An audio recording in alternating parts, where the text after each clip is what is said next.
Hello friends, welcome to optimistic studies. Optimistic studies में आप सभी का स्वागत है।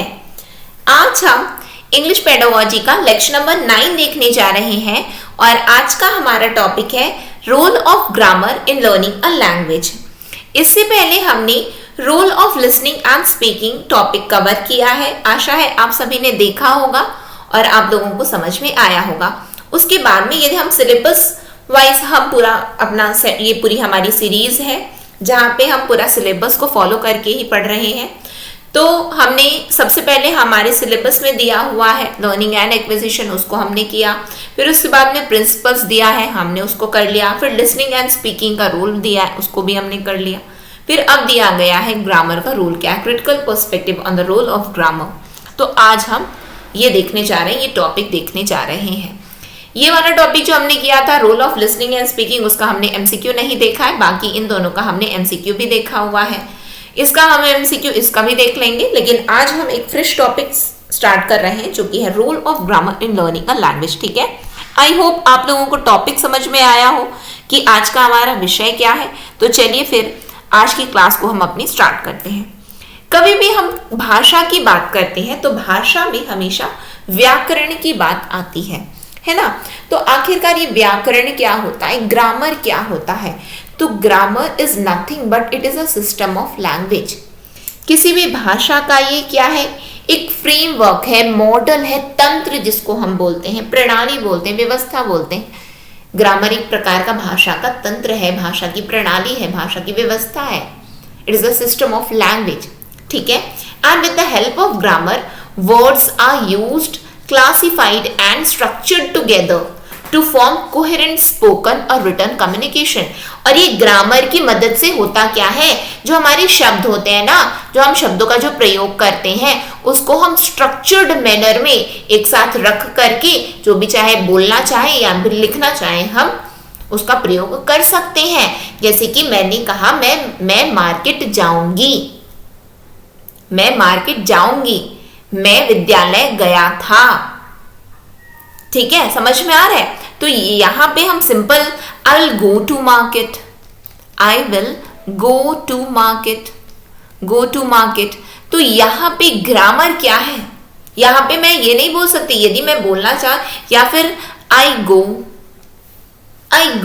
आई टीच, मैं पढ़ाती हूं, आई टीच, मैं पढ़ाती हूं। ठीक है, यहां पे I taught, मैं पढ़ाती थी। The wind blows, the wind blows, हवा चल रही है, हवा चल रही है। समझ में आ रहा है? तो ये सब क्या है, हमने उसका यूज किया, एक साथ रखा और बोल दिया हमने, और एक साथ और हमने बोल दिया। यानी कि ग्रामर क्या है, ग्रामर की मदद से ही हम क्या करते हैं, वर्ड्स को एक साथ रखते हैं और उसके बाद में उसको बोलते हैं या लिख रहे हैं। बस यही तो है, और कुछ है क्या? नहीं है। It provides a proper order पता चलता है। यदि ये द विंड ब्लोज, हवा चल रही है, इसको ऐसे लिखें the blows wind, the blows wind. यहां पे कोई अर्थ आ रहा है क्या? नहीं आ रहा है। गो आई, ये क्या है? गो आई, जाऊंगी मैं, तो गो आई। या फिर टीच आई, पढ़ाती हूं मैं, तो टीच आई बोलेंगे क्या? नहीं बोलेंगे ना। तो it provides a proper order पता चलता है, सीक्वेंस पता चलता है, किसका, सेंटेंस का, वाक्यों का, किस लिए पता चलता है, फॉर द बेटर रिप्रेजेंटेशन। आप अच्छे से प्रस्तुत कर रहे हो क्या, आपकी आइडियाज। तो होगा क्या, आप जो बात कर रहे हो उसको, आप जो बोलना चाहते हो उसको आप क्या कर रहे हो, व्यक्त कर पा रहे हो। जैसे कि बोलेंगे गो आई, बोले क्या बोलना चाहते हो यार, समझ में नहीं आ रहा है, ये गो आई क्या होता है? बोले टीच आई, मैं यहाँ पे बोलना चाहती हूँ कि जाऊंगी मैं, जा रहा हूं मैं। तो ये तो आप बोलोगे ना, तो अच्छे तरीके से बोलो ना, क्या बोलना चाहते हो। ठीक है, तो अच्छी तरीके से यदि आप, यानी कि आप अपने भाव तो व्यक्त करना चाहते हो, तरीका सही नहीं है, बोल नहीं पा रहे हो, उसको स्ट्रक्चर्ड वे में आप बोले, एक सीक्वेंस में नहीं बोल पा रहे हो, प्रॉपर ऑर्डर में नहीं बोल पा रहे हो, यानी कि ये कैसे संभव है? ग्रामर की मदद से संभव है। तो ग्रामर क्या करता है, it provides a proper order. ठीक है। Grammar is central to the teaching and learning a language. ये क्या है कि केंद्र है किसका, जो शिक्षण अधिगम प्रक्रिया होती है, या फिर हम बोल दें टीचिंग एंड लर्निंग ऑफ किसी भी भाषा के शिक्षण अधिगम प्रक्रिया के अंतर्गत ग्रामर क्या होता है, तो एक केंद्र बिंदु होता है, सेंट्रल होता है, जिसकी वजह से ही हम भाषा को सीखते हैं या बोलते हैं या व्यक्त करते हैं हम अपने भावों को। It is known that children acquire their first language without overt grammar instruction. ये तो बिल्कुल हमें पता है कि हम अपनी मातृभाषा को सीखे हैं, जो हम अपनी पहली भाषा को सीखे हैं ना, वहां पे हमने कोई ग्रामर उमर नहीं देखा कि ग्रामर क्या होता है, ग्रामर क्या नहीं होता। तो वे ग्रामर हमने कब देखा, ग्रामर हमने कब देखा, जब हम स्कूल में आए, स्कूल में आए, चाहे आप वहां पे आप यदि हिंदी भाषी हैं तो हिंदी क्या है, एक भाषा है। यदि जैसे कि फॉरेनर्स के लिए इंग्लिश क्या है, ये उनकी मातृभाषा है, हमारे लिए वो सेकंड लैंग्वेज है, हमारे लिए वो फॉरेन लैंग्वेज है इंग्लिश, लेकिन उनके लिए वो फर्स्ट लैंग्वेज है फॉरेनर्स के लिए। तो it is known that children acquire their first language without overt grammar instruction, यानी कि बिना किसी ग्रामर की वो फर्स्ट लैंग्वेज को सीख लेते हैं। They will absorb grammar rules as they hear, धीरे धीरे उनको पता चलता है जब वो सुनते हैं। ग्रामर के रूल्स कैसे पता चले, जब हमने सुना, फिर हमने पढ़ा, अच्छा ये होता है। And use the language in communication activities, वहां पे उनको ग्रामर के रूल्स कैसे पता चले, हम सुन करके पता चल रहे, मैं जाऊंगी, अच्छा कहाँ जाऊंगी, क्यों जाऊंगी, अभी पता चलना ना। अब यहाँ पे बोलना चाहते हैं हम, कहाँ जाऊंगी, क्यों जाऊंगी, कैसे करूंगी, कैसे कर रहा हूं, कैसे करूंगी, ये सब सिंपल सी जो हम भाषा का प्रयोग कर रहे हैं। मैं गया था, यानी कि ये मैं भूतकाल की कोई बात हम बोलना चाहते हैं, मैं गया था, यहाँ पे बोल देंगे ना हम कि यहाँ पे हम बोलते मैं गया था को यदि हम बोल रहे हैं मैं जाऊं, अरे ये क्या बोल रहे हो, मैं जाऊं, गए थे और बोलते हो जाऊं, ये तो अभी जाने की बात पूछ रहे हो, तो गया था अभी बोलते हो कि ऐसा बताना चाहते हो कि जाके आ चुके हो, अब बता रहे हो कि जाऊं, ये तो पूछ रहे हो। यानी कि सिंपल सी बात है, हमें कैसे जाने कि भूतकाल की बातें हमने सुन के जानना, किसमें हम सुन के जान लेते हैं, जो हमारी मातृभाषा होती है। केवल उसमें हम ग्रामर पर ज्यादा बल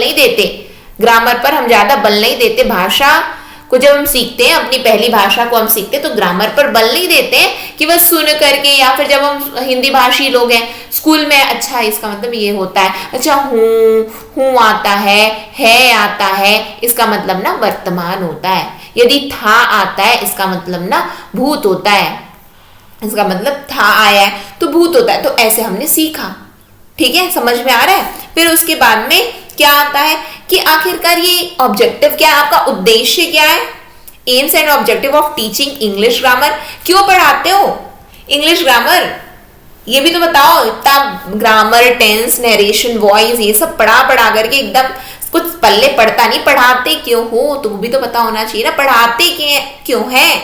it helps to use the language effectively, भाषा को ना प्रभावी रूप से आप यूज कर सको, इसीलिए तो पढ़ाया जाता है। नहीं तो जाऊंगा मैं, ये क्या है, जाऊंगा मैं तो हिंदी में तो बिल्कुल सही बोल रहे हो, गो आई, ये गो आई क्या होता है भाई, ये भी तो जान लो कि इंग्लिश में सब्जेक्ट वर्ब प्लस ऑब्जेक्ट होता है, सब्जेक्ट वर्ब प्लस ऑब्जेक्ट होता है, ये भी तो एक रूल है। प्रभावी तरीके से भाषा का प्रयोग करने के लिए ग्रामर तो बहुत ही महत्वपूर्ण है। अच्छा, इसलिए पढ़ाए जाते हैं क्या, जी हाँ। It helps to use the language effectively, भाषा को प्रभावी रूप से प्रयोग करने में आपको क्या मदद करेगा, ग्रामर मदद करेगा। Knowledge of the underlying rules of grammar is provided, आपको ज्ञान दिया जाता है, क्या चीज का ज्ञान देते हैं, रूल्स का, ग्रामर के रूल्स होते हैं उसका ज्ञान देते हैं। अच्छा, इसलिए पढ़ाते हैं, जी हाँ, रूल्स बताया जाता है। फिर to develop in students an understanding of the structure of English language, आपको स्ट्रक्चर पता चले ना, जाऊंगा मैं तो समझ में आ गया, हिंदी में आपने बोल दिया मैं जाऊंगा या जाऊंगा मैं, ठीक है, समझ में आए। इंग्लिश में भी तो जानो, इंग्लिश में सब्जेक्ट वर्ब प्लस ऑब्जेक्ट होता है, एक प्रॉपर स्ट्रक्चर में आपको बोलना है।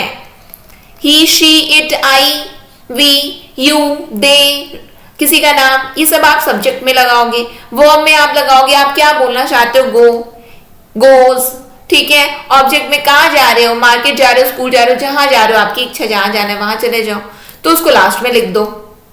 तो एक स्ट्रक्चर, ये स्ट्रक्चर की अंडरस्टैंडिंग आपको कहां से आएगी, ग्रामर से ही तो आती है, तो इसलिए तो पढ़ना तो पड़ेगा ना। जी हाँ, पढ़ना तो पड़ेगा, तो फिर ठीक है। यानी कि अंडरस्टैंडिंग ऑफ द स्ट्रक्चर कहाँ से आया? ग्रामर से आया। फिर to enable learners to express their ideas logically, तथ्यात्मक अपने भावों को व्यक्त करो, एंड करेक्टली, सही बोलो, इन स्पीच एंड राइटिंग, बोलने में और लिखने में। यहां से एक चीज याद करेंगे हम लोग, यदि एग्जाम में पूछा गया कि what are the objectives of teaching English grammar, हम बोल सकते हैं क्या कि भाषा को प्रभावी रूप से प्रयोग करने में, it helps to use the language effectively.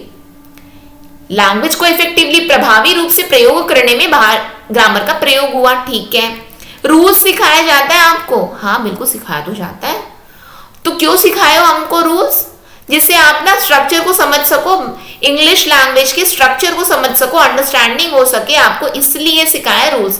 अच्छा होगा क्या? अंडरस्टैंडिंग डेवलप हो गई तो क्या होगा ना, जो आप बोलना चाहते हो ना अपने भावों को जो व्यक्त करना चाहते हो ना, उसको तथ्यात्मक रूप से और सही सही बोल पाओगे। अच्छा इसलिए पढ़ाया क्या? जी हाँ इसलिए पढ़ाया गया। बिल्कुल समझ में आया या नहीं आया?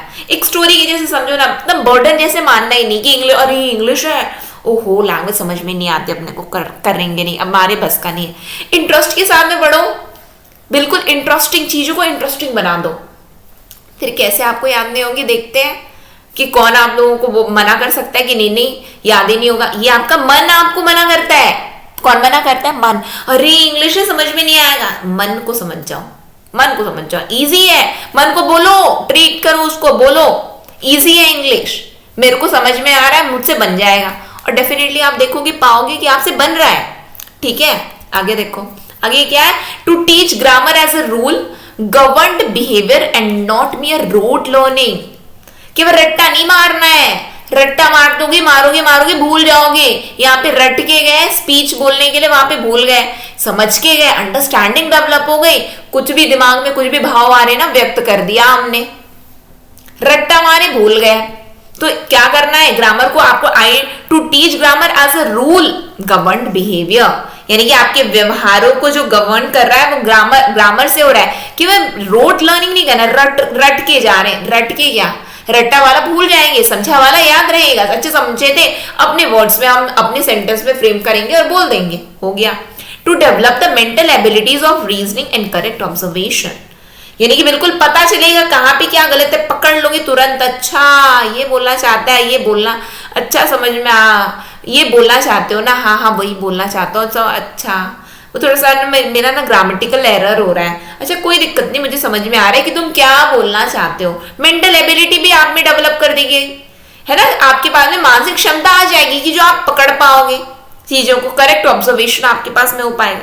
To enable the student to assimilate the correct pattern of language, तो आप में क्या आत्मसात, आप क्या चीज को कर पा रहे हो, यानी कि आप बिल्कुल एसिमिलेट कर पा रहे हो। अच्छा लैंग्वेज का ना ये एक पैटर्न होता है, बिल्कुल इसको फॉलो करना है, ये एक पैटर्न है लैंग्वेज का, कि इस पैटर्न को हमको फॉलो करना है। सब्जेक्ट वर्ब प्लस ऑब्जेक्ट, ये पैटर्न है। इंटरोगेटिव जोड़ोगे, प्रश्नवाचक बनाना चाहते हो तो प्रश्न यहाँ पे लिख दो, उसके बाद में सब्जेक्ट लिखना, वर्ब लिखना और ऑब्जेक्ट यहाँ पे क्वेश्चन मार्क लगा देना। अच्छा ये पैटर्न होता है क्या?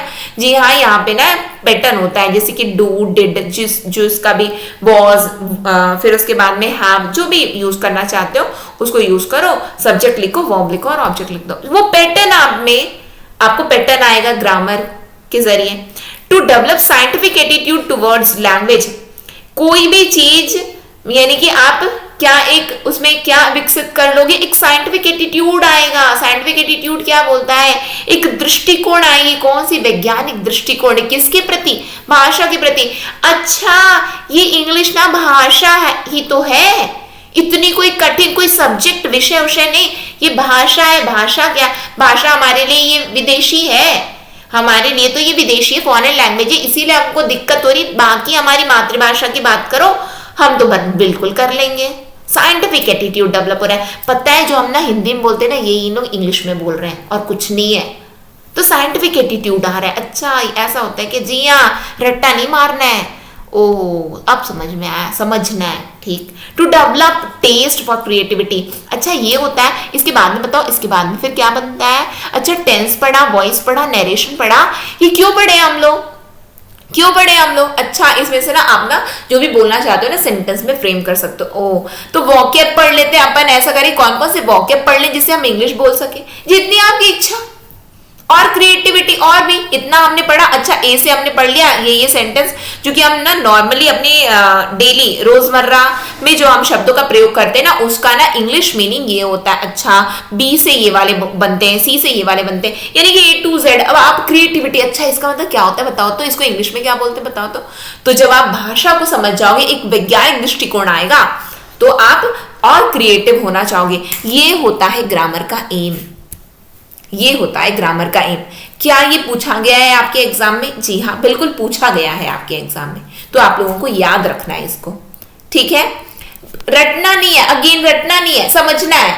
बस समझो, अच्छा ये होता है, ये होता है, ऐसा करते हैं, बस सेंटेंस पढ़ोगे ना समझ में आ जाएगा, ठीक?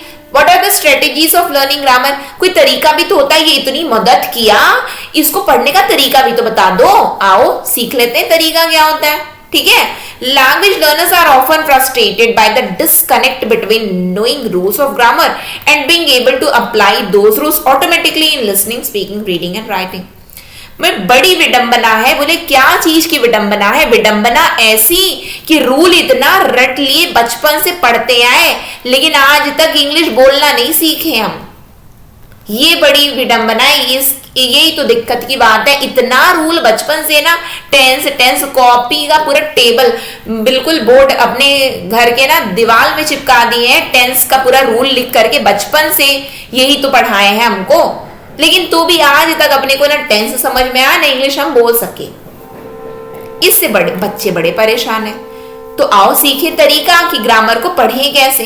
परेशान हो तो उसका समस्या तो है कि समझ में नहीं आया रूल्स, और ये इसमें आखिर अप्लाई कैसे कर दें, बोले कैसे? बोल ही नहीं पाते हैं। सीख तो लिए, बोले कैसे? तो आओ सीखें। Language is to be studied in the context of text in which it is used. यदि भाषा को सीखना है ना, भाषा को सीखना है तो कंटेक्स्ट के अकॉर्डिंग में, यानी कि जो भी टेक्स्ट पढ़ रहे हो, किस संदर्भ में बात लिखी गई है, किस संदर्भ में बात लिखी गई है उसको देखो। किस संदर्भ में बात लिखी गई है उसको देखना है। और उसके बाद में your writing is not well, your writing is not well, your writing is not good. तुम्हारी लिखावट अच्छी नहीं है। I am not feeling well today. How are feeling, how you are feeling? I am not feeling good. मुझे आज अच्छा नहीं लग रहा है। यहां पे राइटिंग में भी हमने यूज कर लिया, यहां पे हमने तो तबियत में भी यूज कर लिया। House it is looking, it is looking good. हम बोलते हैं ना कैसा लग रहा हूं मैं, या फिर ये कैसा लग रहा है तुम्हें, मतलब वाओ कितना अच्छा है, वाओ कितना अच्छा है। वहां पे भी गुड बोलोगे, वेल, ठीक है? तो आपको भाषा सीखनी है ना, भाषा सीखनी है तो कॉन्टेक्स्ट में सीखो ना। टेक्स्ट क्या है आपका, किस संदर्भ में बोलना चाहते हो उसके संदर्भ में सीखो। अभी आज हमारी डिमांड क्या है? हमारी डिमांड है कि इंग्लिश पेडागोजी हमारा जो एग्जाम में आने वाला है वो एग्जाम क्लियर करना। तो टारगेट आपका वो रहना चाहिए, टारगेट वो रहना चाहिए। तो उसके संदर्भ में पढ़ना है अपने को, ठीक है? हमें बहुत ही बड़ा ज्ञानी, प्रकांड ज्ञानी ये नहीं बनना है। अभी हमको English pedagogy as a subject हमको पास करना है। अच्छा, हमारे में ना ये लैंग्वेज दिया गया, इंग्लिश पेडागोजी दिया है हमारे सिलेबस में, हमारा ये मेन मोटो है। तो उसके अकॉर्डिंग अपने को पढ़ा दो और अपने को समझा दो, हो गया, बस अपना काम बन गया। तो वो है तरीका पढ़ने का, ठीक है? समझ में आया? Second, language choices vary according to the text type and social context in which the text is produced। जैसे कि मैंने बताया कि वेल, गुड, ये सब जो आप यूज कर रहे हो, आप किसी चीज के लिए भी यूज कर रहे हो, आप अपनी तबियत के लिए यूज करो, दिख कैसे रहा है। फिर उसके बाद में यदि हम बात कर रहे हैं कि ये दिखना कैसा है, अभी तबियत कैसी लग रही है, आप ये चीज अच्छी लग रही नहीं लग रही, सब में यूज कर सकते हो। तो social context in which the text is produce और टेक्स्ट टाइप कैसा है उसके अकॉर्डिंग ही चॉइस होती है लैंग्वेज की, ठीक है? फिर उसके बाद में क्या होगा, क्या बताया गया? Children need to know the rules and tool available to express meaning in order to communicate effectively। आपको ग्रामर सीखना है ना, तो ग्रामर सीखने के लिए ना आप लोग कुछ कुछ रूल सीख लो। कुछ रूल इसलिए सीख लो कि आप अपने भावों को व्यक्त करना चाहते हो, वो भी अर्थपूर्ण तरीके से, तो कुछ सिंपल से नियम सीख लो, तो ग्रामर वैसे आपको आ जाएगी। सिंपल पहले नियम सीखने की कोशिश करो, सिंपल बोलो, आहिस्ता आहिस्ता धीरे धीरे चीजों को सीखो, धीरे धीरे सीखेंगे। पहले ना सब्जेक्ट वर्ब प्लस ऑब्जेक्ट, अच्छा ये सेंटेंस का एक फ्रेमवर्क होता है इंग्लिश में।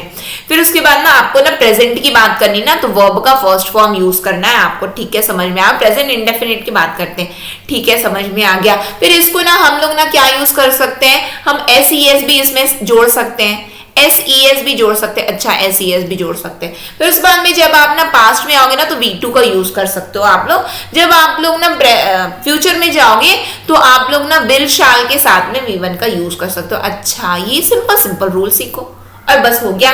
Children need to know the rules and a tool available to express meaning, कि इस तरीके से आप अपने भावों को व्यक्त कर सकते हो और वैसे ही आप ग्रामर को सीख जाओगे। ठीक, pattern of language choice can be identified in text and these patterns may relate to style and purpose। जो पैटर्न होता है सिंपल, यदि हम बात करें हमें ना फ्यूचर टेंस में कुछ बात करनी, तो हम फ्यूचर का एक पैटर्न क्या होता है, विल शाल पकड़ लो कि अच्छा यदि विल शाल है ना वो फ्यूचर का एक पैटर्न है, उसी यानी कि वो रिप्रेजेंट करता है, ये भविष्य की बात कर रहे हैं, वही चीज है, ठीक है। फिर language should be taught in a planned ways using real text with new grammatical concept taught using familiar subject matter. आपको यदि पढ़ाना भी है ना लैंग्वेज को पढ़ाना है तो एक प्लान्ड वे में पढ़ाओ, कि इसके बाद में ये पढ़ाना है, जैसे कि कभी भी कुछ भी पढ़ रहे हैं, फिर टेंस पढ़े, बचपन से टेंस पढ़ा रहे हैं, वॉइस पढ़ा रहे हैं, नरेशन पढ़ा रहे हैं, क्यों पढ़ा रहे हैं, एक प्रॉपर पैटर्न को फॉलो करके पढ़ाया जा रहा है। कि टेंस यदि आपने सीखा तो आप वॉइस सीख सकते हो, नरेशन सीख सकते हो, क्वेश्चन टैग सीख सकते हो, बाकी बहुत सारी चीजें आप लोग इसी से सीख सकते हो। तो एक प्लान्ड वे में पढ़ाओ और जो कि रियल टेक्स्ट का यूज करो, ग्रामेटिकल कॉन्सेप्ट्स ये सब और ऐसे विषय पकड़ो ना, यानी जैसे कि मैं बाजार जाता हूँ ऐसा विषय, मैं स्कूल जाता हूँ ऐसा ये एक स्टेटमेंट है जो कि हर कोई प्रयोग में लाता है। तो ऐसे सब्जेक्ट मैटर, ऐसी चीजें वहां पे विषय वस्तु लाइए जहां पे बच्चा एकदम फैमिलियर फील कर रहा है, हाँ बिल्कुल जान रहा हूँ, समझ रहा हूँ, हाँ मैं तो मार्केट जाता हूँ, पेन लेता हूँ, फिर उसके बाद में आ जाता हूँ कॉपी लेकर के आ जाता हूँ, पेन कॉपी खरीद करके आ जाता हूँ, हाँ मम्मी मेरी मार्केट में भेजती है सब्जी लेने के लिए। तो ये सब्जेक्ट मैटर क्या है, बच्चा फैमिलियर है, रिलेट कर पाएगा। अब बोलो I am going to market, मैं बाजार जा रहा हूं, बच्चा रिलेट बिल्कुल किया, I am going to market रट लिया, कि जब कभी भी ना मेरे को मार्केट जाना है तो मैं बोल दूंगा I am going to market, I am going to market. अच्छा, अब जैसे कि बच्चे को सिखाया जाता है पानी पीना है तो आप लोग पूछो मे ड्रिंक वाटर प्लीज, बच्चे रट लिए, मीनिंग पहले जानते नहीं थे, रट लिए उसको कि अच्छा पानी के लिए पूछेंगे ना तो बोलेंगे मे आई ड्रिंक वाटर प्लीज, क्या मैं पानी पी सकता हूं, परमिशन लिया जा रहा है तो मे बोलना। अच्छा, प्लीज मे आई कम इन, क्या मैं अंदर आ सकता हूं। तो यहाँ पे क्या है कि आपको क्या करना है, प्लान्ड वे में बच्चों को सिखाओ और क्या विषय है, क्या विषय वस्तु उस पर आधारित आपको प्रयोग करना है, उससे बच्चा सीख जाएगा। फिर क्या, giving the learners opportunity to compare it with other language, बच्चे को मौका तो दो कि अरे ये कुछ नहीं, I am going to market कुछ नहीं, ये बोलना चाहते हैं कि मैं बाजार जा रहा हूं, यानी कि हमने रिलेट किया कि ये क्या है, ये इंग्लिश में लिखा है यार, इसको ना हिंदी में क्या बोला जाता है पता है, मैं बाजार जा रहा हूं, तो रिलेट कर पाए, अच्छा जा रहा हूं, यानी कि वो मैं बिल्कुल जा रहा हूं तो गोइंग यूज किए क्या, हाँ बिल्कुल गोइंग इसीलिए यूज किए, आईएनजी फॉर्म यूज किए ना। अच्छा, अब समझ में आया, यानी कि जो क्रिया चल रही होती है ना उसके लिए आपको आईएनजी फॉर्म यूज करना है। बच्चा क्या कर रहा है, रिलेट कर पा रहा है, कंपेयर कर रहा है, याद कर रहा है, बच्चा याद कर लिया, ठीक है। Attention should be paid to the relationship among form, meaning and use for the specific grammar rule. थोड़ा सा ध्यान जरूर देना पड़ेगा, ध्यान ऐसे देना पड़ेगा कि कहाँ पे आप first form, second form, third form क्या यूज कर रहे हो वो पता हो, इसका मीनिंग क्या होता है, गो का मीनिंग क्या है, लाइक, गुड, बेटर, बेस्ट, जैसे कि यदि हम बात करें तो कुछ कुछ बेसिक मीनिंग्स हमें आनी चाहिए, कैसे उसका प्रयोग करना है वो आना चाहिए, तब तो जाकर के थोड़ा अटेंशन तो पे करना पड़ेगा। ये होती है स्ट्रेटेजीज किसी भी लैंग्वेज को पढ़ने की, किसी भी लैंग्वेज को, किसी ग्रामर को पढ़ने की, कि रूल यूज करो, सिंपल रूल यूज करो, पैटर्न को समझो, प्लान्ड वे में पढ़ाया जाना चाहिए, कंपेयर करे बच्चा कि अच्छा इसको इंग्लिश में ये बोलते हैं, हिंदी में ये बोलते हैं, यानी कि दो भाषा का बस हमने यहाँ पे प्रयोग किया, कंपेयर किया, फिर उसके बाद में अटेंशन, बच्चा ध्यान दे रहा है कि नहीं, वो भी तो ध्यान देना पड़ेगा ना, नहीं तो आप कुछ भी बोल के निकल गए बच्चे, जैसे कि आप सुन रहे हो वीडियो और ध्यान आपका और कहीं है और हो गया तो फिर कल्याण हो गया, फिर दोबारा लगा कर ये सुनते रहो, एक ही बार में ध्यान दे करके सुन लो, हो जाएगा, काम बन जाएगा। मेथड क्या होना चाहिए टीचिंग ग्रामर का, ये तो आपने बता दिया कि अच्छा इस तरीके से पढ़ाया जाए, ऐसे करना। मेथड क्या है, किस मेथड से पढ़ाएं, किस प्रक्रिया से पढ़ाएं हम ग्रामर को। तो प्रक्रिया के अंतर्गत आता है ट्रेडिशनल मेथड, पारंपरिक तरीका। ये पारंपरिक तरीका हमारा क्या बोलता है, तो पारंपरिक तरीका बोलता है कि grammatical items are taught with the help of grammar book, with the help of grammar book which contain definition, rules, example and exercise। पारंपरिक तरीका है ग्रामर को पढ़ाने का कि आप ग्रामर की बुक से पढ़ाओ। किसे पढ़ाओगे, ग्रामर की बुक से पढ़ाओ। ग्रामर की बुक में क्या दिया रहता है, उसमें डेफिनेशन दिया रहता है, जैसे कि नाउन, तो नाउन की पहले परिभाषा लिखी रहेगी, the name of a person, place, thing and animal is known as noun. उसके रूल लिखे रहते हैं कि ये रूल से ये यहाँ पे ऐसा है कि TION, NES ये सब जुड़ता है ना, तो वो नाउन होता है। एग्जाम्पल लिखे रहते हैं, ठीक है, एग्जाम्पल लिखे हैं तो वो क्या है, तो कंफर्टलेस जोन, ये सब जो कंफर्टलेस लिखा है, फिर कुछ भी लिखा है ना, तो ये सेटिस्फैक्शन, अच्छा सेटिस्फैक्शन क्या है, नाउन है, TION लगा ना, तो बस अच्छा रूल तो पढ़ा था हमने। अच्छा, एक्सरसाइज क्वेश्चन, एग्जाम्पल लिखे रहते हैं और साथ में एक्सरसाइज क्वेश्चन दिए रहते हैं कि ये आपने ये सीखा, अब इसको अप्लाई करो। तो ट्रेडिशनल मेथड क्या बोलता है, ट्रेडिशनल मेथड बोलता है ग्रामर को पढ़ाने का है, ग्रामर की बुक से पढ़ाया जाए। किससे पढ़ाओ, ग्रामर की बुक से पढ़ाओ, ये याद रखना है ना, एग्जाम में आया है। ट्रेडिशनल मेथड बोलता है कि ग्रामर की बुक से पढ़ाया जाना चाहिए ग्रामर। उसके बाद में एक दूसरा मेथड होता है जो कि है इनफॉर्मल मेथड। ये इनफॉर्मल, अनौपचारिक विधि, ये क्या होती है, अनौपचारिक विधि, ये क्या बोलती है कि अपने को करना क्या है। This method implies teaching of grammar not by rules but by usage। Rule से मत पढ़ाओ, बल्कि उसका प्रयोग कैसे हो रहा है वैसे पढ़ाओ। तो इनफॉर्मल मेथड क्या बोलता है, इनफॉर्मल मेथड बोलता है कि रूल्स मत पढ़ाओ, उनका प्रयोग पढ़ाओ। आप रूल्स मत पढ़ाओ, teaching of grammar not by rules, rule से नहीं होना चाहिए उसका। अच्छा, हमने ना ये I am going to market, I am going to market, ठीक है। अब देखो ये है हमारा प्रयोग, मैं बाजार जा रही हूं, ये क्या है, तो ये है हमारा सब्जेक्ट। ये क्या है, तो ये है हमारा हेल्पिंग वर्ब। ये क्या है, ये है हमारा वर्ब, वर्ब में हमने ING जोड़ लिया है। ये क्या है, तो ये है हमारा ऑब्जेक्ट। तो इसका मतलब कि ये चीज हमें समझना है, ये क्या चीज हमको समझ में आई, ये चीज ये समझ में आई कि प्रेजेंट कॉन्टिन्यूअस टेंस में हम क्या करते हैं, सब्जेक्ट प्लस वर्ब की फर्स्ट फॉर्म और ING जोड़ते हैं, वर्ब की फर्स्ट फॉर्म और ING जोड़ देते हैं, तो वो क्या बन जाता है, प्रेजेंट कॉन्टिन्यूअस बन जाता है। यानी कि वर्ब यदि ING फॉर्म में है तो प्रेजेंट कॉन्टिन्यूअस होता है। अच्छा, तो यानी कि हमने पहले प्रयोग सीखा और उसके बाद में हम रूल सीख रहे हैं। और यदि ये बोला गया, यदि पहले रूल पढ़ाओ और फिर उसके बाद में एग्जाम्पल, तो ये फिर वो इनफॉर्मल मेथड नहीं है। तो इनफॉर्मल मेथड क्या बोलता है कि उसका प्रयोग सिखाओ, रूल नॉट बाय रूल्स। यदि आपको ग्रामर सिखाना है रूल से नहीं, यूसेज से सिखाओ। By continuous practice of using words while speaking, जब हम बार बार क्या कर रहे हैं, शब्दों का प्रयोग कर रहे हैं अपने बोलने में, पढ़ने में, लिखने में, ठीक है। While speaking, reading, writing grammar, grammar can be taught and therefore be learn by the students. जब हम बार बार उसी का प्रयोग कर रहे हैं, हम अपने आप सीख जाएंगे कि अच्छा ये ऐसा होता है। May I drink water, please may I come in, shall I leave. तो ये क्या प्रयोग के माध्यम से हम सीख लिए हैं कि अच्छा इसका मतलब ये होता है sorry please, thank you so much, thank you, mention not, most welcome. या प्रयोग कर करके सीख गए हो, प्रयोग कर करके सीख गए हो ना, बिल्कुल सीख गए हम लोग, ठीक है। फिर क्या, this is done while teaching a text book और detail translation of the text book is carried on. तो फिर ये कैसे किया जाएगा कि आप यूसेज सिखा रहे हो और रूल के माध्यम से आप ग्रामर को नहीं सिखा रहे। ये होगा जब आप टेक्स्ट बुक से आप जब पढ़ाते हो तब, या फिर जब आप ट्रांसलेशन करते हो ना टेक्स्ट बुक का। तो देखो यहाँ पे हमने ये चीज लिखा ना, यहाँ पे कौन सा रूल लगा है, यहाँ पे ये ऐसा है, तो इसका मतलब यहाँ पे ये होता है। यानी कि आप जब आप पढ़ा रहे हो टेक्स्ट बुक से, जब आप पढ़ा रहे हो, टीचिंग ऑफ टेक्स्ट बुक से जब आप पढ़ा रहे होते हो या फिर आप डिटेल ट्रांसलेशन कर रहे होते हो टेक्स्ट बुक का, तब वहां पे आप यानी कि वहां पे यूसेज है और वहां पे आपने बता दिया कि अच्छा ये ऐसा है, तो ग्रामर बच्चा सीख गया। ये इनफॉर्मल मेथड बोलता है। फिर आता है हमारा इंडक्टिव डिडक्टिव मेथड। क्या है ये हमारा इंडक्टिव डिडक्टिव मेथड। इस मेथड में हमें करना क्या होता है, इंडक्टिव डिडक्टिव मेथड की यदि हम बात करें तो इंडक्टिव डिडक्टिव मेथड का मतलब होता है, इंडक्टिव में यदि हम देखें तो इंडक्टिव में एग्जांपल्स पहले करवाए जाते हैं, देन रूल्स। डिडक्टिव क्या वो बोलता है, डिडक्टिव बोलता है हमारा रूल्स करवाओ, यानी कि इंडक्टिव डिडक्टिव मेथड बोलता है एग्जाम्पल से रूल की ओर जाओ, एग्जाम्पल से रूल की ओर जाओ।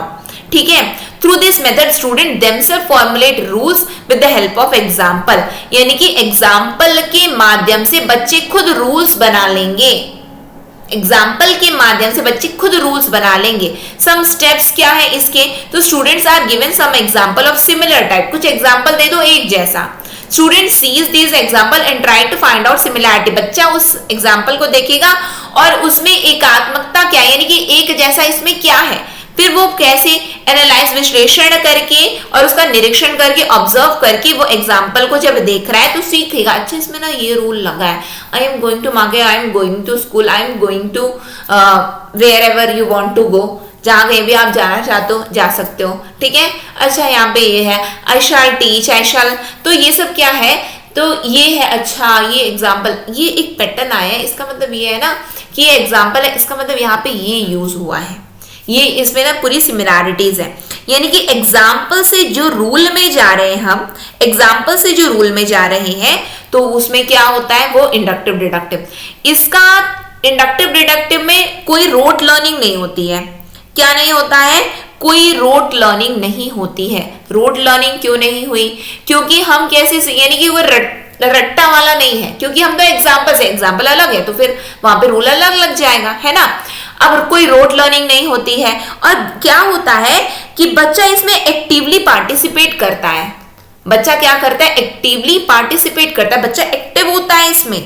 ठीक है, और इसमें क्या बच्चा ना यानी कि सोचता है, विचारवान बनता है, तथ्यात्मक बनता है, रीजनिंग और थिंकिंग उनकी स्टिमुलेट होती है। ठीक, और यदि हम देखें कि ये मेथड क्या होता है, बहुत ही साइंटिफिक भी होता है। क्या होता है, साइंटिफिक भी होता है, वैज्ञानिक तरीका है ये पढ़ाने का। Example rule, example rule, example से रूल, एग्जाम्पल से रूल में आ जाए। ठीक है, ये बड़ा ही वैज्ञानिक तरीका माना गया है। ठीक है, समझ में आ रहा है आप लोगों को कि ये कौन सा मेथड है, तो ये मेथड है, हमने क्या देख लिया। और ये आपको पता है ये मेथड की एक, लेकिन एक यदि हम देखें इसकी एक डीमेरिट है। डीमेरिट क्या है पता है, कि ये ना केवल यंग लर्नर्स पे अप्लाई की जा सकती है। यंग लर्नर्स पे केवल अप्लाई की जा सकती है, applied to young learners only, केवल उनके लिए, बाकी लोगों के लिए नहीं होती है। ठीक है, समझ में, आई होप ये मेथड आप लोगों को बहुत इंपॉर्टेंट है, पूछा गया हमारे एग्जाम में, है ना। Student are asked to draw some conclusion, बच्चों को बोला जाएगा कि कंक्लूड करो कि अच्छा क्या सीखा तुमने, एग्जांपल्स इतना देखा, निरीक्षण किया, विश्लेषण किया, क्या सीखा, बताएंगे बच्चे। The teacher will give the rule and give new example and ask a pupil to verify the rules. जब शिक्षक अब पूछ रहे हैं, बच्चे ने देख लिया, विश्लेषण कर लिया, निरीक्षण कर लिया, शिक्षक के द्वारा पूछा गया क्या सीखा तुमने, कंक्लूड करो। ठीक है, अब टीचर क्या करेंगे, फिर उसके बाद में क्या करेंगे, give the rules and give new example. अब उसके बाद में टीचर रूल्स दे रहे हैं, बाद में पहले एग्जाम्पल दिए, फिर उसके बाद में रूल्स दे रहे हैं और नए एग्जाम्पल देंगे और फिर पूछेंगे अब इसमें आप रूल्स बताओ। Excuse me please.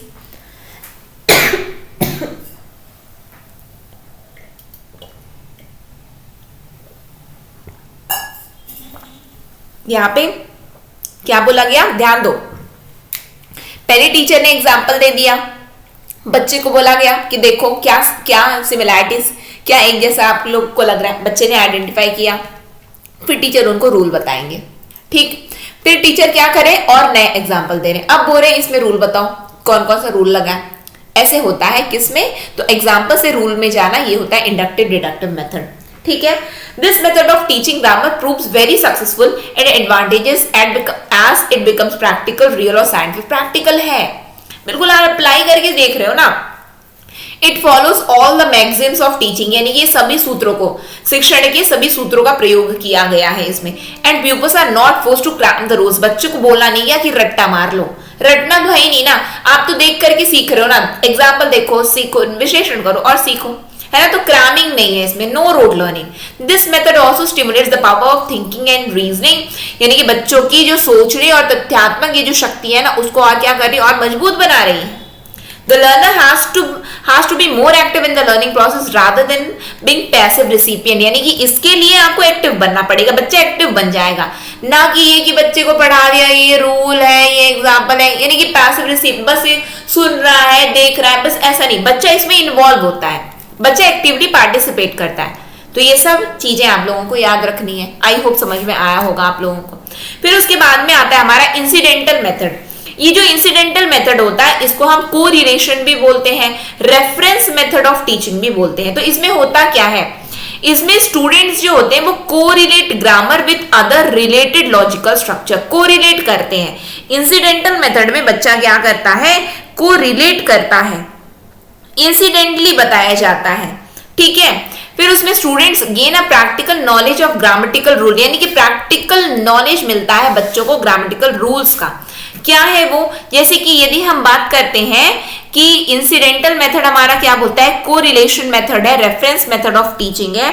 इसमें क्या होगा कि ग्रामर जो पढ़ाया जाएगा, grammar is taught, grammar is taught incidentally, यानी कि उसी समय बताया जा रहा है, incidentally by relating what, by relating to textbook, by relating to textbook. जैसे कि समझो आप चला रहे हो, क्या आप गाड़ी चला रहे हो, ठीक है, आप गाड़ी सीधा आप कहाँ पे चला रहे हो, आपने जो कुछ भी सीखा नहीं सीखा वो सब छोड़ो, आपने एक दो बार बस आप हम मान करके चलते हैं कि आप जो है नई नई गाड़ी चलाना आप स्टार्ट कर रहे हो, आप सीधा रोड में निकल गए, जो आपको सिखा रहे हैं वो सीधा उसी समय आपको बता रहे हैं, देखो यहाँ पे ब्रेकर पड़ा है ना, आपको कैसे यहाँ पे गाड़ी अपनी आगे करनी है, आगे कैसे करनी है, ठीक है, यहाँ पे कैसे आपको एक्सीलेटर देना है, यहाँ पे कैसे आप लोगों को रोकना है, ठीक है, कैसे जब आपको क्रॉस करना है तो कैसे आपको इंडिकेटर देना है, कैसे आप लोगों को साइड, पीछे वालों को साइड भी देना है, रोड के बीचों बीच आपको नहीं चलना है, अपने किनारे से चलना है। यानी कि इंसिडेंटली उसी समय बताया जा रहा है, इंसिडेंटली पढ़ाया जा रहा है, इंसिडेंटली सिखाया जा रहा है। तो इंसिडेंटल मेथड भी यही होता है कि grammar is taught incidentally by relating to textbook, यानी बुक से रिलेट करके, किसी भी कंपोजिशन से रिलेट करके उसी समय पढ़ाना क्या होता है, तो वो इंसिडेंटल मेथड होता है, ठीक है। और इसमें क्या होता है, ये प्रैक्टिकल यूज हो पाता है, practical knowledge of grammar, students gain a practical, कि अच्छा इसको ना ऐसे अप्लाई किया जाता है। अब देखो, अब रोड में ही गाड़ी सीखे हो तो आपको ये चीज समझ में आ गया है कि मेरे को ना कैसे क्या करना है, जब ब्रेकर पड़े तो कैसे आपको गाड़ी को अपने निकालना है वहां से, जब कोई पीछे बड़ा ही हॉर्न बजा रहा है, यानी कि कुछ तो, यानी कि मैं बीचों बीच चल रहा हूं कि अपने साइड में आ जाओ, अपने साइड में आ जाओ। फिर उसके बाद में हम देख रहे हैं कि ये सिंगल रोड है ना, सिंगल रोड है, हम तो अपनी साइड से चल रहे हैं, लेकिन हम देख रहे हैं कि कोई हमारी साइड में आ गया, तो तुरंत अपना साइड यहाँ पे बदल लो। ये नहीं कि नहीं हम तो लेफ्ट में जाना सीखे थे, हमको तो लेफ्ट में सिखाया गया था, नहीं, अभी आप देख रहे हो ना लेफ्ट से कोई आ रहा है, आप इधर पे हो जाओ और निकल जाओ अपना, ठीक है, समझ में। ये तो इंसिडेंटल नॉलेज होता है। बच्चा क्या करता है, इसमें से प्रैक्टिकल नॉलेज गेन कर पाता है, अच्छा ये ऐसे, इसका प्रयोग ना यहाँ पे ऐसे करना है, ये होता है इंसिडेंटल मेथड। समझ में आया, आई होप बिल्कुल क्लियर हुआ होगा आप लोगों को, ठीक। फिर उसके बाद में अब क्या है, इंपॉर्टेंस है। इंपॉर्टेंस क्या चीज का है, importance of grammar in communication skills. Grammar का क्या इंपॉर्टेंस है उसको देख लेते हैं। Grammar helps in learning correct pronunciation, grammar से ही पता चलेगा कि प्रोनाउंसिएशन कैसी है, करेक्ट प्रोनाउंसिएशन को लर्न करने में मदद करता है। विथ गुड ग्रामर स्पोकन और written words gain their meaning and value. ग्रामर अच्छा है, आप क्या बोलना चाहते हो उसका मीनिंग भी समझ में आएगा, और उसका आपने इतनी मतलब बोलते हैं ना कि वजनदार बातें की यार, इसने बातें ना दिल को छू गई। वजनदार बातें करने के लिए भी आपको व्यक्त करना आना चाहिए ना, तो इसलिए वहां पे गुड ग्रामर का प्रयोग करना है, ठीक, फिर उसके बाद में सम अदर इंपॉर्टेंस क्या है, कुछ इंपॉर्टेंस और भी है क्या, हाँ है, क्या है आइए देख लेते हैं। Knowledge of grammar improve skill of expression. Grammar का यदि आपको ज्ञान रहेगा ना तो आप अपने भावों को व्यक्त कैसे कर पा रहे हो वो कौशल आप में आ जाएगा। ठीक, यानी कि बोलना बहुत कुछ चाहते हैं यार, बोल ही नहीं पाते हैं, वर्ड्स ही नहीं रहते हैं, एकदम मतलब थॉट बहुत सारे अंदर से आ रहे हैं लेकिन व्यक्त करना नहीं आता, तो उसके लिए जरूरी क्या है, ग्रामर का नॉलेज होना चाहिए। ठीक, फिर grammar is also helpful in increasing accuracy. Accurate बोलोगे, एक्यूरेसी पर ध्यान देंगे कि ग्रामर अपने को पता है, अपना अपन ठीक बोल रहे, सटीक बोल रहे हैं। फिर grammar forms the mind to habits of order and clearness and also to logic and rhetoric. इसमें से क्या है, ग्रामर जब हमको पता है ना, फिर हम अब आपको किसी को पेड़ में चढ़ाना भी है तो सही ग्रामर का यूज करके आप बिल्कुल बोल सकते हो, नहीं यार तुम तो बहुत ही ऐसा है वैसा है, जैसे कि आपको सामान्य सी बातें करना है, हाँ बहुत बढ़िया है, अब wow what a interesting topic it is, आपको पता है कि आपको बोलना कैसे है, आपने बोल दिया, समझ में आ रहा है। यदि सामान्य रूप से ठीक है, अच्छा है, इंटरेस्टिंग है, ठीक है, ये तो नॉर्मल बोले। अब उसी को जिसको आता है अपने भाव व्यक्त करने आते, वाह what a interesting topic it is, वाह how you are looking today, मतलब कि आप ऐसा बढ़ा चढ़ा करके यदि आपको ग्रामर का यूज आता है ना तो आप उसको क्या कर रहे हो, यानी कि वो आपके एक लॉजिक और रिटोरिक में भी आपको मदद करने वाला है। ठीक है, so grammar rule can help learners develop a habit of thinking logically and clearly. तथ्यात्मक सोचोगे, क्लियर सोचोगे ग्रामर की मदद से कि अच्छा ये है, सोच भाव बहुत है, व्यक्त नहीं कर पा रहे, तो ग्रामर सही होना चाहिए हमारा, तो बहुत ही अच्छा हम कर पाते हैं। Grammar also helps in acquiring fluency. Fluency हम बोल पाते हैं, अटक अटक के नहीं बोलेंगे ना, मैं गया था, फिर वो वहां पे जाना था मेरे को, अब बोलना ही नहीं आ रहा है ना अपने को बोलना ही नहीं आ रहा है, तो फ्लुएंसी आती है। ग्रामर यदि होता है ना तो किसी भी पर्टिकुलर लैंग्वेज में, चाहे आप हिंदी की बात करो, इंग्लिश की बात करो, किसी की भी बात करो, है ना, वहां पे फ्लुएंसी आ जाएगी आपको, ग्रामर का यदि नॉलेज है तो। The person will also learn how to organise and express the idea in his mind without difficulty. यानी कि बच्चा, अब हम अपने दिमाग में बिल्कुल अच्छा ये चीज मुझे बोलना है ना, मैं ऐसे बोलूंगा, हो गया, बात बन गया, अपन बोल रहे हैं, यानी कि हम उसको ऑर्गेनाइज कर पा रहे हैं, अपने आइडियाज को एक्सप्रेस करने के लिए पूरा ऑर्गेनाइज कर पा रहे हैं बिना किसी कठिनाई के। ठीक, any material which is grammatically correct indicates awareness and carefulness on the part of the writer. यदि कुछ चीज लिखा है ना, कुछ चीज लिखा है तो इसका मतलब ये है कि बंदे को आता तो है ग्रामर यार, आता है, तब भी बिल्कुल सही लिखा है, यानी कि आपकी जागरूकता को और आपकी केयरफुलनेस को दिखाता है, बिल्कुल बताता है ग्रामेटिकली यदि कोई भी लेख यदि सही है तो। ठीक है, फिर knowledge of grammar and communication fluency helps employees in corporate. ना केवल ये इतनी कुछ मदद किया बल्कि कॉर्पोरेट जगत में इंग्लिश का आप कम्युनिकेशन स्किल डेवलप होती है ना। ठीक, आज their speaking reflects a level of professional competency. वाह कितना प्रोफेशनल है यार, बड़ी क्या फर्राटेदार इंग्लिश बोलता है, मतलब आपको बड़ा अच्छा लग रहा है, तो वो कॉर्पोरेट जगत में आप इंटरव्यू देने का इंग्लिश में बात कर रहे हो वहां पे। मैं ये नहीं बोल रही हूँ इंग्लिश का, ये इंग्लिश हम तो इंग्लिश एज अ सब्जेक्ट पढ़ रहे हैं इसीलिए इंग्लिश बोला गया है। भाषा पर पकड़ अच्छी होनी चाहिए, चाहे वो इंग्लिश हो, चाहे वो हिंदी हो, चाहे आपकी जो भी भाषा हो, उसकी पकड़ अच्छी होगी तो आप अपने भावों को व्यक्त कर पाओगे, ये यहाँ पे बताया गया है। ठीक है, तो यहाँ पे इंग्लिश पढ़ रहे हैं तो इंग्लिश के ग्रामर के लिए यहाँ पे बोला गया है बार बार। फिर क्या इंपॉर्टेंस क्या है राइटिंग स्किल्स में, लेखन कौशल में ग्रामर का क्या है इंपॉर्टेंस, तो आओ देख लेते हैं। The learner learns to write with correct punctuation and correct style and spelling. यानी कि यदि आपको ग्रामर आता है ना तो आप वाव बोल रहे हो, वॉट बोल रहे हो, तो जब आप what a look it is, यानी कि आप ये बता रहे भाव व्यक्त हो रहे हो, क्या दिख रहा है, क्या दिख रही है, तो यहां पे आप क्या करो, आप क्वेश्चन नहीं लगा रहे हो वहां पे, यानी कि क्या दिख रहा है पूछ रहे हो क्या, नहीं, आप तारीफ कर रहे हो कि अच्छा दिख रहा है या अच्छी दिख रही है। ठीक है, तो आपको क्या आना चाहिए कि कहां पे कौन से भाव में, यदि आप हैरान हो तो क्या बोलोगे, दुखी हो क्या, कैसे क्या यूज करोगे, यहाँ पे what you would like to eat, आप क्या खाना चाहते हो गया, वहां पे हम प्रश्न कर रहे हैं। ठीक है, तो यहाँ पे यानी हमें ग्रामर का सही ज्ञान है तो उसमें हम पंचुएशन, करेक्ट पंचुएशन का यूज करेंगे, करेक्ट स्टाइल और स्पेलिंग फिर आएगी हमें, ठीक है। With the knowledge of grammar, parts of speech etcetera, the child develops an effective writing skill. यदि उसको ग्रामर का ज्ञान है, यदि उसको पार्ट्स ऑफ स्पीच आते हैं तो एक प्रभावी लेखन शैली को विकसित कर सकता है, ठीक। फिर कुछ इंपॉर्टेंस और है, क्या है कि वो अपनी फीलिंग्स को एक्सप्रेस कर सकता है, अपने भावों को, भावनाओं को व्यक्त कर सकता है। फ्रस्ट्रेशन है उसको भी क्या करेगा, इंप्रेसिव मैनर में वो क्या कर पाएंगे, व्यक्त कर पाएंगे।